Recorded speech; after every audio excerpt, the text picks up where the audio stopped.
गांव में सुरेंद्र नाम के एक बुजुर्ग रहते थे। उनके 3 बेटे थे, जीतू, राम और संतोष। सुरेंद्र ने अपने जीवन भर की मेहनत से खेती की और तीनों बेटों को अच्छी शिक्षा दिलवाई। समय बीतता गया, बेटे बड़े हुए और शहर में नौकरी करने लगे। सुरेंद्र और उनकी पत्नी गांव में अकेले रह गए। शुरू में बेटे माँ बाप का ख्याल रखते थे, लेकिन जैसे जैसे उनकी जिंदगी व्यस्त होती गई, वे अपने माता पिता को भूलने लगे। अब वे फोन पर भी कम बात करते थे और त्योहारों पर भी गांव नहीं आते थे। एक दिन सुरेंद्र की पत्नी बीमार पड़ गई।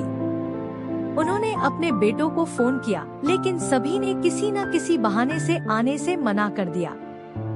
सुरेंद्र गांव के डॉक्टर के पास गए, लेकिन पत्नी की हालत गंभीर थी। कुछ दिनों बाद उन्होंने दुनिया छोड़ दी। सुरेंद्र टूट गए थे, लेकिन बेटों ने फिर भी उनका साथ नहीं दिया। अब वे गांव में अकेले थे, कमजोर और बेसहारा। पड़ोसी उनकी मदद करते, लेकिन वे अपने बच्चों की उपेक्षा से अंदर ही अंदर घुटते रहते। एक दिन गांव के मंदिर के पास सुरेंद्र मृत पाए गए। उनके हाथ में एक पत्र था। बेटों, मैंने तुम्हारे लिए सब कुछ किया, लेकिन जब मुझे तुम्हारी सबसे ज्यादा जरूरत थी, तब तुमने मुझे अकेला छोड़ दिया। भगवान करे तुम्हें कभी अपने बुढ़ापे में ऐसा दर्द न सहना पड़े।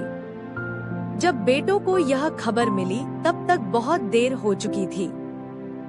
वे दौड़े दौड़े गांव आए, लेकिन अब पछताने के अलावा कुछ नहीं बचा था। शिक्षा, माता पिता का प्यार और त्याग कभी न भूलें।